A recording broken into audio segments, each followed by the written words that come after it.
it. And then I'm just gonna take some of my paint. I'll take this nice red because it's vibrant. And it's also wet, like I've added water into my paint already. It's not like soaking wet, you need enough so that it moves. And same with the paper, you don't want too much water, you don't want it pooling, but you want to be able to just have it moistened. So if I just use a flat brush with this, I can get a nice coverage. You can just kind of go back over it until it's smooth, and it kind of dries like this, and you'll get sort of the grain of the paper, and this is where the paper becomes important. The grain is going to show up differently in your wash, and it'll kind of, the paint, I don't know if you can see it in the camera, but it sort of breaks apart differently. The other way of get your brush wet and leave your paper dry, and take the same paint and just brush in a square motion.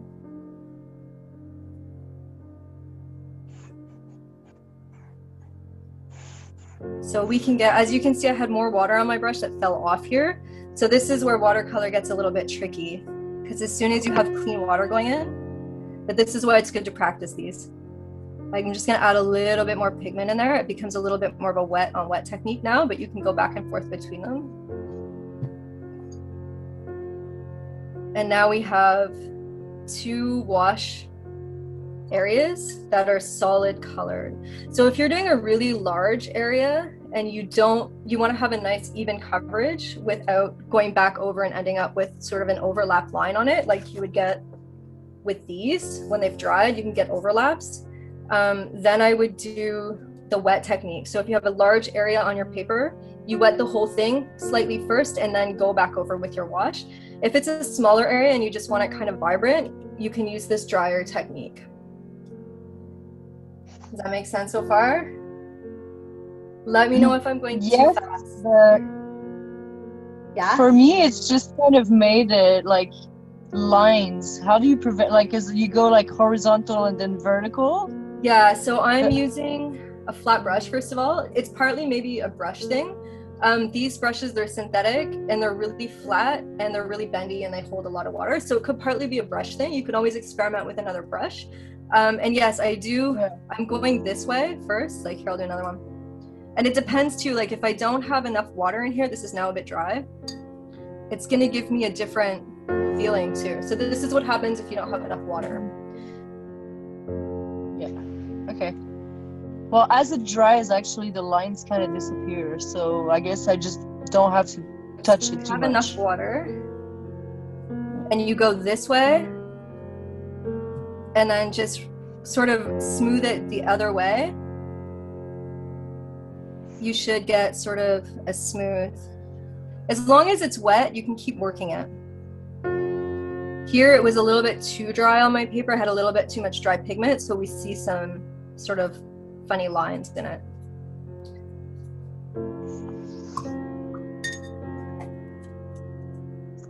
Make sure there's no one else. Any tips for pre-pan ones? They never seem to pull out the same as tube. I've never actually used the pre-pan ones. I was gonna go get some. I think it's just a matter of adding enough water. What you can maybe do, because you just wet them and they go. So if you have a palette, what you can do is just add enough water that you can remove it from your pan to your palette and then work with it on your palette. That's what I would do if I found that frustrating. I mean, it's sort of almost similar as like what I've got here, where everything is just completely dry. And then I just add enough water, and you can pre-wet them too to get it going. And I would just make sure that I've got enough of the pigment that I can then move and then use somewhere. Okay, yeah, like when I take it straight from the pan, like for this exercise, it's fine. It's when I go to mix it, I just get like water wash and water wash. So, okay. I would claw a chunk out of it. Yeah, I would move it. So let's say I wanted to mix actually I'll do it on this palette because that one doesn't have the proper colors. Let's say I wanted to mix like a purple. If I had the pan one, or even on these, I would take, like I said, maybe pre-wet your pan ones, take it and move it. So I've got my red, and then I would do the same.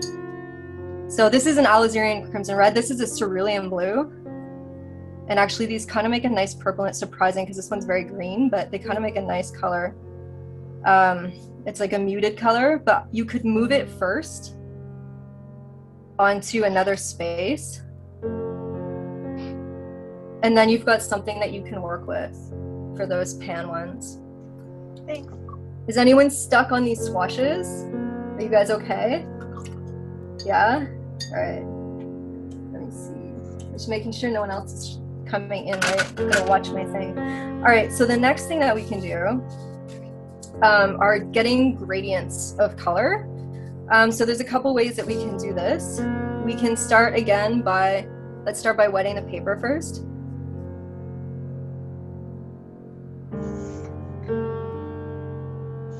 And then I'm just gonna I'll take this new color that I mixed. And I'm just gonna take this and run it along here. I really didn't get enough pigment. Part of the thing is figuring out exactly how much pigment you need. So I'm just gonna start running down and let the water kind of take the paint off. If it's not working, you can keep your handy paper here and just kind of blot some of the paint off and add a bit more water just to remove some of the pigment and then keep going. So basically it's a matter of controlling the amount of paint in your brush for these. So if you want to go from a dark area to a light area, you start with your darkest and then use water and use like a paper towel or something to remove some paint from your brush. Whoops. Andrea, do you have a lot of different buckets of water? Because the water, I started with red, so the water got dirty really fast. Yeah, you can. I usually just work with the one. Surprisingly, I don't find my stuff gets that dirty. It is kind of advisable to have a dirty water and then a clean water. So you can clean your brush in the one and then just blot it off and then use the clean one. The other thing that I've sometimes been playing with are these water pens, and there's literally just water in it. So if I need to add like fresh water to something like this, then I can just use this pen. That's another way of dealing with it, but definitely 2 jars can be useful. Luckily, watercolor is washable, so your jar isn't going to be destroyed. This one's full of acrylic, which is why it's so dirty. But yeah, having a couple different ones. I guess she's going to go get one. That's perfect. The other way to do this, obviously, it's like the same principle, but on dry. So I'm just going to take this same pigment. Can you see? Yeah, you can see. Just mixing colors here because I started. I'm pretending this is pan paint right now. And it's sort of the same thing, but I'm just starting on dry. And then I'm just gonna remove some of my pigment, add a bit more water, and then continue. So whether you start on an already wet area or an already dry area, it's gonna give you a slightly different result. I didn't go dark enough, so I'm just adding a little bit more. The fun thing about watercolor is that they're totally buildable. So if it was too, if you didn't go dark enough, you can just go back into it.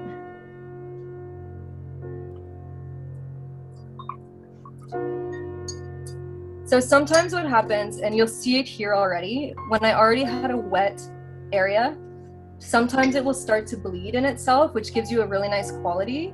However, with the dry areas, when you start with dry areas, they tend to bleed a little bit less. So the pigment goes into the paper a little bit more. So you can get a more solid coverage, usually, when you're not adding water first versus when you're adding water to the paper first to moisten it. So it's just something to keep in mind depending on the effect that you want in your painting. Is that clear so far? Yeah? Yeah, I've got a question. Yeah?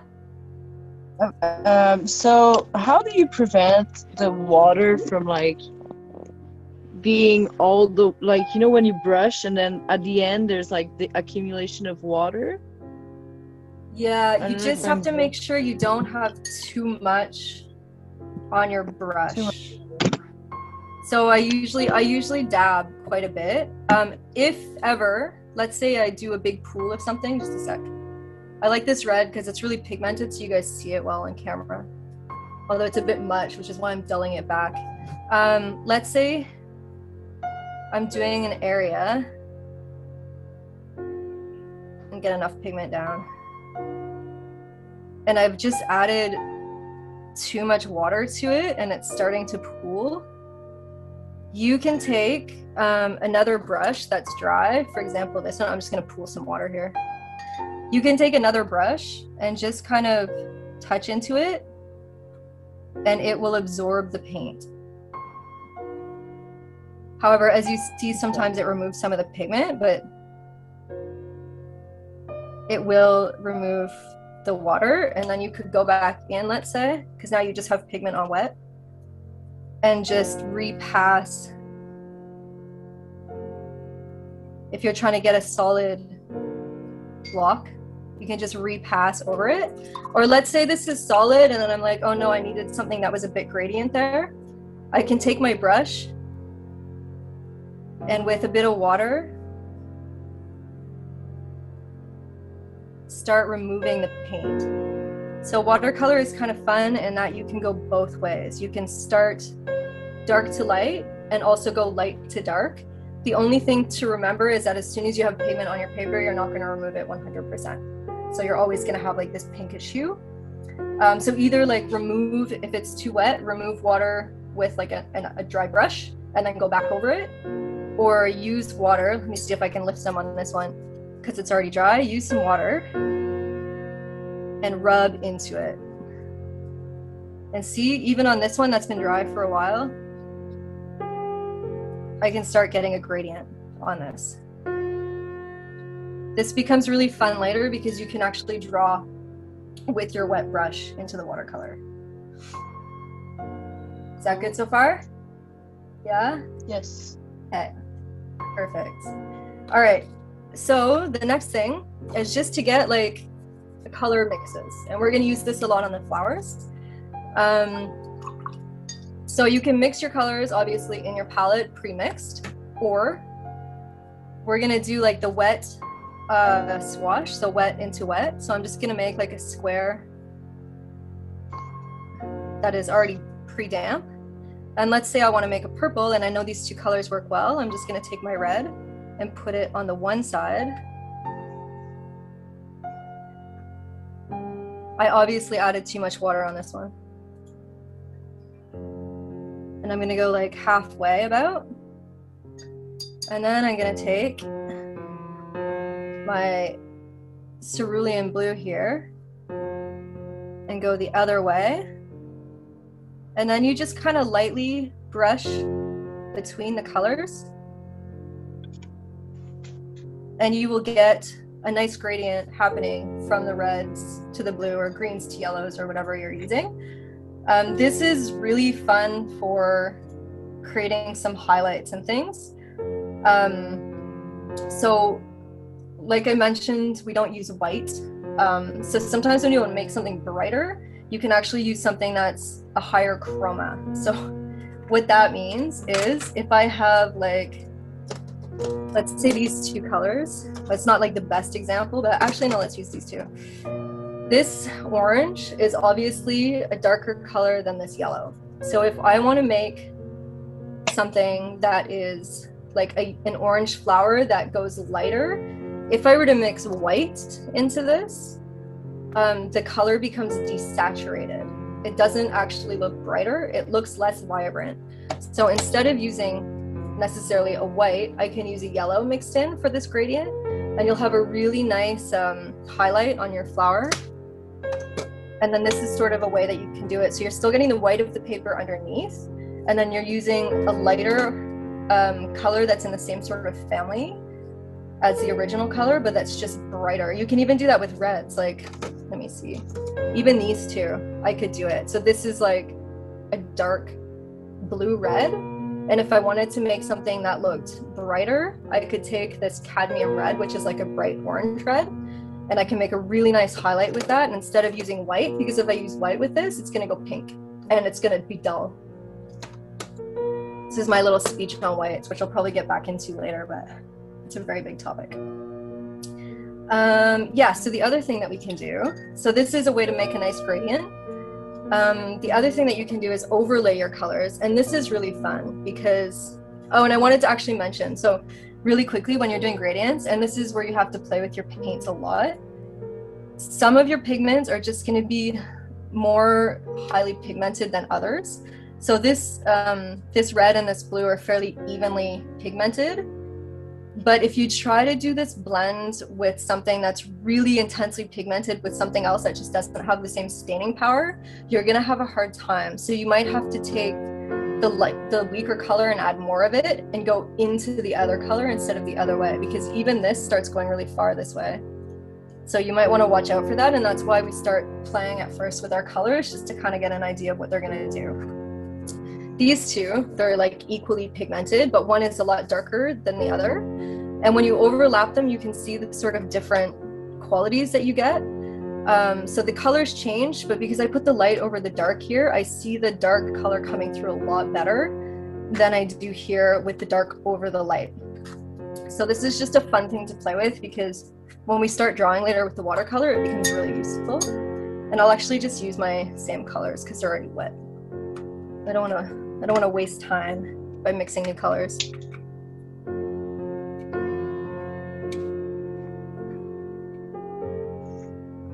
It's a little bit intense. Okay, so I'm just gonna make a swatch, and we'll have to let these dry.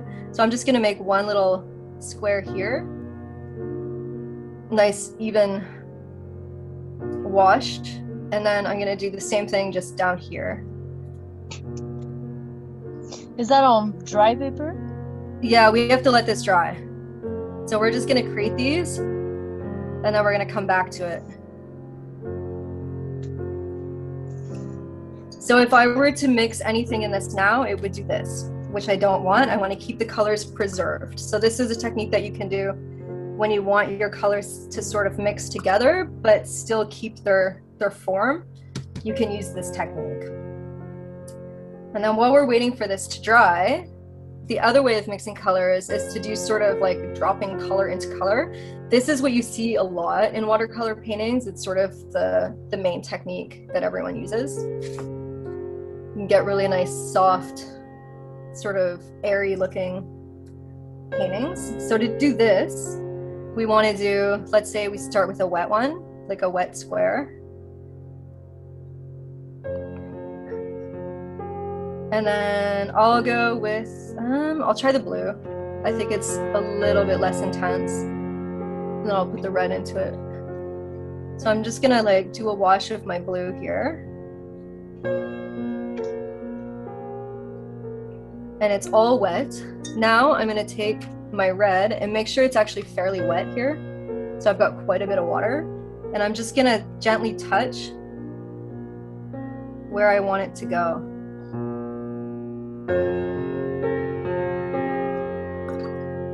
And then maybe I'll even take some of this nice purple that's already a mix of the two.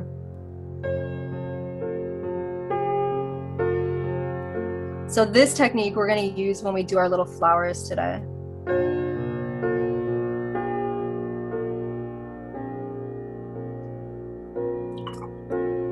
And this is where I find the fun of watercolors, is that if you're using these techniques, you kind of get like a random effect, and it just looks really soft and really handmade. Whereas this is a lot more controlled, and I use a lot more for drawing, but this is more for giving that sort of feeling that watercolor is famous for, is working like wet pigment into wet pigment. Are you guys good? Too fast? Too slow? Yes. It's good? Okay. I'm nearly there. Is it supposed to blend it straight away, or do you? Yeah, it usually will. Like as soon as I drop. Yeah, usually as soon as I drop. You might need a bit more water. You know what it is? I think it's that your red is way more intense. So I would just go like more wet on the one that you're adding. Make sure you've got enough water on your paper to begin with. See, I'll do the pink. That's a hot pink. So this is pretty wet right now. Possibly even a bit too wet because it's pooling. Sometimes you want that, it's nice, I let it dry. And then let's say I put this purple in it. I wanna make sure I have enough water in the purple also that it's gonna move. So now it should sort of blend out. Also, the way that it blends, and see, like, if you have a lot of water on the paper that's pooling, it'll give you a different blend. Like, it'll give you a different pattern when the water spreads out because it's a lot deeper. So this little part is picking up on the grain of the paper and the paper is pulling it, whereas this is really wet, so it's just sort of sitting. And this is when it dries, it's gonna give a different look. So the amount of water is important, and also the paper. So some of your papers, this one's really fine. I'll send you guys a little document about papers actually, because there's like different types of press of paper, and some of them are really, really grainy and some of them are really smooth, and the watercolor moves completely differently on the surfaces. So that's why I say it's really good to get to know your papers, just to kind of be able to predict what they do. So definitely, I find the more tooth that I have, the less the pigments pull. So then you might need to add more water to get them to move. If ever it's not really working too, you can blow on it.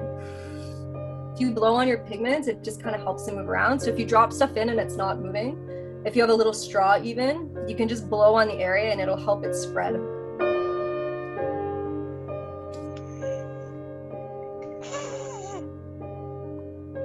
Andrea, do you always paint with the surface that's horizontal? Because I was once told that you could, you know, tilt the paper just to make like the drop move. Oh yeah, I do that all the time actually. Oh, I think I put her away. I'll see if oh no, here she is. Okay, so this one that I did, I'm leaving it horizontal right now just for the exercises, but this one that I did, this is all drip. So basically I use like this technique. I added a whole bunch of water and pigment up here, and then I tip it and just kind of shake it. If you want to control where these lines go, you can just take, you can just take your brush. Actually, I would use a round brush for this, but you can just take your brush in your water while it's still flat and draw where you want it to go, like this. And wherever the water is, it's gonna direct the pigment. So if you've got a whole bunch here and then you do this, it's gonna mainly follow the lines that you gave it, but it's also gonna do some random stuff. So this was sort of layered. So yeah, you can totally use your paper. Like if I do this right now, because it's so wet, it's not moving too much, but oops, coming out of focus, but you can see it pooling. Now, if I want this to move, let's say I want these to drop this way. Now you see they run. It's gonna go all over. You wanna keep extra paper underneath. And then if you wanna make this darker, you can just add more pigment. So it's already wet. You can just start dropping it in here. So this is all in the same family of techniques as this. You can also blow on it and you will get different effects that way. So now what we're getting is like this same wet on wet mix technique, but it's all running into each other, and you get all these different like color blendings down here that are just like based on how watercolor works. Like you could never reproduce this on purpose. It's one of those really great things about watercolor, the sort of accidental stuff that happens. So yeah, you can totally play with your paper. Let's check the time. Awesome. All right, I think, so we've got some other little exercises that I think we can do like next week, because next week we're gonna get more into like fine drawing skills with watercolor. But you kind of, I think, have the basis right now to do the washes and things that you need. Do you guys have questions, or you're fine so far? Yeah, what happens with the 4 squares? With these squares? The little, no, the little 2 ones that we were waiting for to dry. Oh yeah, thanks. I spaced out. We'll do that one. Sorry, I didn't know how to say. I was like, those little. Yeah, the little squares, these ones. Yeah, they are dry, you're right. Okay, yeah. So now we're just gonna take another color. I'm gonna take my blue.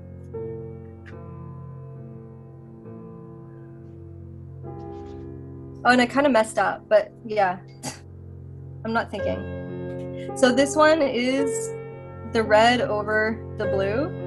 And we should have done a blue square. So we'll just do a blue and let it dry, and then we'll do another swatch over it. I'll just put it here. So actually what I want is to do red over this, just to show you guys the difference. But this is what the one, like the blue color over the red looks like. So we still see the shape of the square, and then when that dries, we'll put a red over it, or whatever color you're using. You can use a hairdryer too on a low setting. If it's too high, like move your paints around. But if ever you're trying to get stuff to dry really quickly, you can use a hairdryer. Another thing I just want to go over really quickly before we get into painting, because you guys might like panic, is if I put color down, I'm just gonna put some anywhere. Okay, let's say I make like this huge mess. I'm like really into my painting and I'm like, oh, this is gonna be great. And then I'm like, oh no, this is awful. This takes a long time to dry actually. Watercolor is fast, but it's not that fast. I can easily go in and blot away almost all of that paint. As you can see, I still have the edges, but this re-wets. Watercolor re-wets. So I can then, now that I've got a dirty brush, I can then go in and wet again.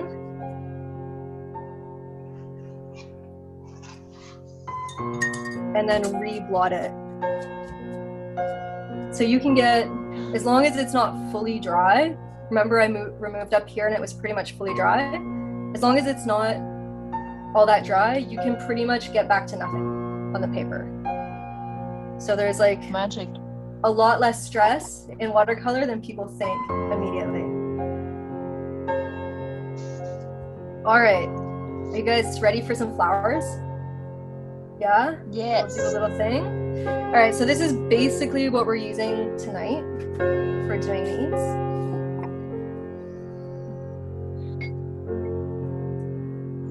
I'm hoping I'm not missing people. Maybe some people just didn't come. I'm hoping they're not waiting somewhere and I don't see them. That's what I'm worried about. All right, so I've got my little drawing. Just one word. When it comes to pencil, if you put watercolor over this, the pencil is not coming off. You cannot erase it. I don't know why that is. It just does not work. So if you don't want to see your pencil, you can start sort of erase it to almost, well, first of all, you can draw like really light or erase it so it's almost gone. This is if you don't want to see edges. So if you're illustrating something and you want to see the drawing, then just leave it and you can put watercolor right over it and it's going to stay put. If you don't want to see it, if you want it to be more ghost-like, you can rub it off. The other thing that you can do, I don't think I have one right out right now. Put my pencil crayons here. I just knocked over all my stuff. All right, watercolor pencil crayons. If you want to draw something and you want the lines to disappear, you can use a color that is going to be the same as in your painting, just to sketch it out really quickly. And then the lines will just blend into the painting after. I would just work with them first to know what they're going to do because they can be more pigmented than you're expecting. They can be quite vibrant. So we've got our painting. What I want to do with this one, so I'm just going to show you what I've got up here. Just a sec. Figuring out, oh, I closed it. I'm so dumb. Just a minute. All right, so what we're aiming for, I figured this out earlier. It's awesome. Okay, you guys see my screen? All these flowers? Yeah, so what I'm aiming for with these ones are sort of wash techniques like these. I know that these are all different, but it's to inspire you. So the thing that I like about these is they really have the watercolor feel to them. Let's see if I can zoom in. Whoop, that's far. And you can also see, I pulled these examples because they're different types of paper.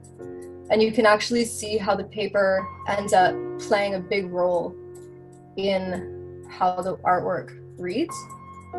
I put the names of the artists down here. I can send you guys these if you want them. So if you want to find these, I found these on Pinterest. So the artist's names, I couldn't find this one, he didn't have it, but it looks like it's a sign there. So like really nice soft washes. Here we see some of his pencil work, and then these other places it's completely just the wash. There's no pencil behind it, which makes really interesting texture, I find. With this one, they've used these wash techniques that we've just been using. So this is like, it's likely been a wet wash first, and then he's dropped more pigments into it while it's still wet. And then this right here is a dry brush technique. Do you guys remember when I tried to do this one? Oh, you don't see my thing. I'll show you later. But if you don't have enough water on your brush, in your paint, and on your paper, you can get this kind of technique. And depending on the texture of your paper, you're gonna get different effects for these. And then these ones are just kind of nice and washed out. What's happening here is that he's already put some, or she has already put some pigment. And then if you put water, clean water into it, it will bleed like this into the pigments and kind of remove them. And it gives these nice sort of like, almost like icy feeling. Again, just some of those soft washes. There's something really delicate about these, I love them. And then this is just, again, like using wet on wet to mix, and then she's got some drawing, which is possibly done before or after, I'm not sure, but we'll get more into drawing with the watercolor and adding more texture like this in another class. So we're aiming for something like these. And I just want to show you, let me see, I've got another thing here. So these are some references that I pulled. We don't need them to do this, we can just use our imagination. But when I was talking about using yellow to go from red to brighten it, this is sort of what I was talking about. So they've got the shadow area that's darker with the reds. And then to go brighter, they've gone into yellows and just, well, it's actually a flower, but this is what I'm talking about, like it's raining. This would be white paper here, and then this would just be more pigmented with the yellow. So this would be a lot of yellow paint mixing into the reds to get the oranges, and then this would be more paper, less pigment, and then into more pigment. So same with this would be like taking just one color basically for your flower, and then just using more pigment and then less pigment and more water to create sort of these effects in here to get the lighting. So you use the light of the paper to get the highlights, and then you add more pigments to get the dark areas. Same with this. This is just more like of a two-tone thing where you could have it really pale and sort of in one pink color, and then add another intensely pigmented color down here to get the different leaf colors, but it's still in the same palette. And then same with this. If you really want highlights like this on things, this is an issue of contrast. So you need something dark behind it to read. If it's like white here on white paper, you're never gonna see it. But if ever you painted a dark background and then left the white of this in these leaves, you'll get a really nice luminous effect around the flowers. So these are just some things you can play with. Even today, if you want, if you have a plan for your thing. What I want to do, let's see. I'm just going to use my purples and maybe some greens in the bottom because there's like greenery. And I think I want to play with having dark flowers up here and greens in my stems here, but then actually stop it so the bottom parts are light. And then I'm going to do some green washes behind them. So we're going to get like a positive and negative painting effect. And this is something that I don't think people think about doing so much, but it's kind of a cool technique. So we're going to have actually the greens fading to white paper, and then green in the background to define that leaf shape, fading up into white, and then picking up the paint. So to start this off, let's say, let me see, do we want to start? We could start at the bottom, I guess. Do you want to start with flowers, or do you want to start with background? Maybe background, so then we can get used to it, and then we'll do the flowers. Is that good? Yeah, okay. So let me see, I'm gonna take some greens, and I like to usually add more than one color, just because I like to get some variation. So within these, okay, so this is something that's a little bit important with painting. These greens, I'm just gonna grab another piece. These greens are intense. They're like hyper-colored, not very natural looking. If you ever want to dull your colors back, use the complementary color. So we can go in with this red that I've been using all along. And if I just take some of this green now, and I mix that red in, I'm gonna get something that's a lot more earthy. So that's a color mixing technique 101. So complementary colors obviously are red and blue and orange, and purple and yellow. I can give you guys this in some notes if you like. So just for the green ones, if you want to make them more earthy, add some reds in. And then I usually look at how far to the yellow my green is, or how far to the blue. If I have something that's a really blue yellow and I add red into it, it's going to give me more of a purple. Whereas if I have something that's more like yellow and then red, it's going to go more to the orange. So you can kind of play with how the colors dull out with that. So I don't want something that's too fluorescent. So I'm just going to take the green that I have. See, this one's already a little bit more blue. And I'm just going to add some reds into it right away. And I'm going to mix up sort of enough paint that I don't have to keep mixing constantly. And then now I've got something that's sort of like a dark color. And then I will maybe make a version that's a little bit lighter. So I'm going to take this sort of yellowy green and just add like a little bit less in, and just kind of let this be a little bit lighter. So I've got one that's a little bit more bluish and one that's going to be a little bit more yellow, but then a little bit earthy with the reds.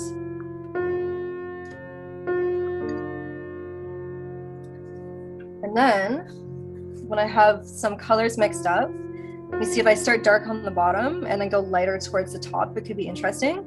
I'm just going to actually wet my paper around where I want my leaves to go. If you want to put a little bit of pigment in it already so you can see it, go ahead. And I'm just going to make sure that the paper is kind of not soaking, but a little bit saturated. I just want to keep it wet. So basically, the paint is only going to go where you put your water.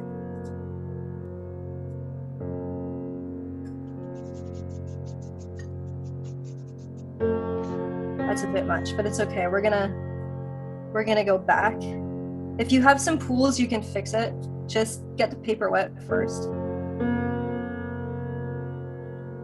It's probably gonna partially dry by the time we go back anyways, but I'm just getting it prepped.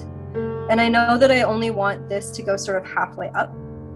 So I'm not gonna put paper, or I'm not gonna put water all the way to the top. I'm gonna keep it sort of, and I'm just tracing around the outside of my leaves right now.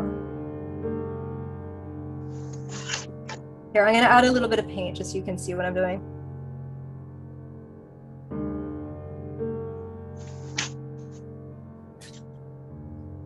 So I'm just tracing out the outside of my leaves with my green. I think we can see it there. And because this dries quickly, if you don't want to stress, I have this sort of dividing line here with this stem. We can stop and do this side and then go back and do that side before all this water dries. So now that I've got this nice and wet, I want to darken it. So I'm going to take some more of my pigment here, just a little bit more, and quite a bit of water. And I'm just going to sort of let it move and blend.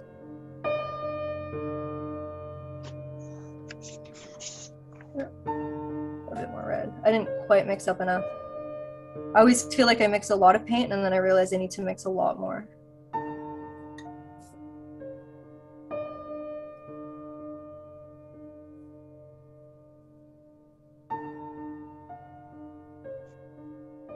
And then I'll add a little bit in here.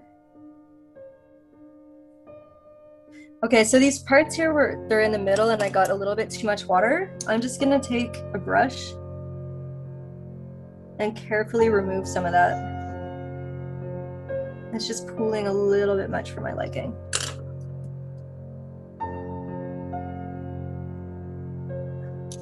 So you're just tapping it in? Yeah, I'm just tapping it in. And I'm going a little bit faster than I normally would because this is like a timed class. Like we've got an hour. Normally I would just make sure I'm really cutting in to the edge really well, but as you see, you can fix it up after. So I can just kind of go back in and run along my edge because the water won't, or the paint won't go where you didn't put water. Here it's not filling in, so I'm just gonna sort of move it around. So this is still wet, and we're already getting some nice bleeds and things happening here. If I want to add the appearance that there's maybe light coming through, I'm going to take some of that brighter color that I mixed, add a nice amount of water to it, and I can just drop it in places, and it's going to blend. This is one of the situations though where this bright green is actually a lot more pigmented. So if that happens, it can actually look a little bit darker than your original color. I'm just gonna wet this because I want it to go out, but I don't want it to, I want it to be soft. So I'm just gonna add a whole bunch of water out here and just let it blend and bleed out. Because as soon as I put water into this paint, it's gonna move. So if I want to soften an edge on something, you can just add clear water and it's gonna help that blend out. So what I'm going for with this is like soft blends. And notice how I switched brushes. Bigger brushes, obviously you can quickly add a lot more water. And then the smaller brushes are better, like the round brushes are better for precision. So if I quickly want to fix something on a large area, I'm gonna switch right away to a large flat brush. You can also go into this area when it's still wet and just dab some clear water. So this is actually just going to sort of disrupt how the pigments are sitting. And you'll see it'll start blending out. This one, I'm just going to bring it up a little bit. So in here, my goal was that it was sort of to fade out because I want to start the green coming this way.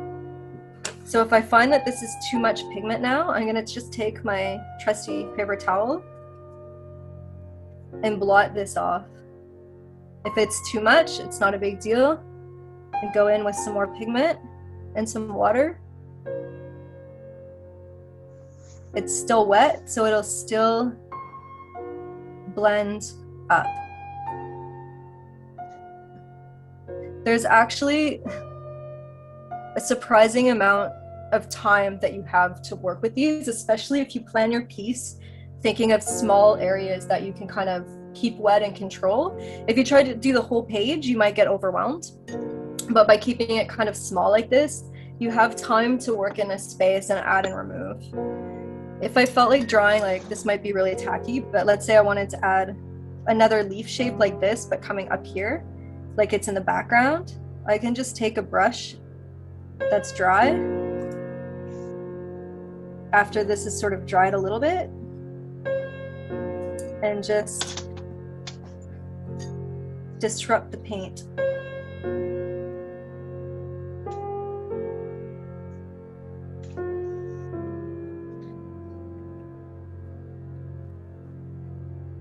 So this is going to give me the impression that there's extra leaves and things happening in the background there,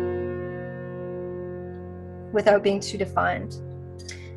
In this area, I've made a little error because I worked too fast essentially, and I didn't pay attention to my edge enough. I let the water bleed in. So to clean that up, if you wait for this to dry a little bit, so it doesn't just destroy all your paint, you can go back in here. I'm not waiting long enough is what's happening, but you can go back in and rub the edge. If this other paint is dry, it's not gonna bleed back in like it's doing. But I'm just gonna take another brush here and I'm gonna wipe this away.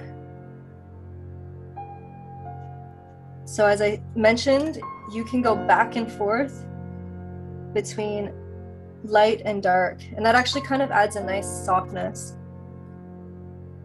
to this leaf here. Is that good so far? Can you guys see it okay? If I turn the light. It's kind of shiny, so it's hard to see, but maybe if I lift it up. Can I ask a question? Yeah? If you kind of going through this end up with everything being monotone, is that a pigment issue or a water issue or a little bit of both? It could be both. I'm using colors, like I'm using a green that's really, really blue here. Like it's this one. It's almost like an emerald green. And then this one is actually quite yellow. So if you're having a problem with your greens being too monotone, you can maybe go in and add some yellow to one, just to give enough contrast between the colors. Okay. Because like when I go to add it to the page and then like pull it forward,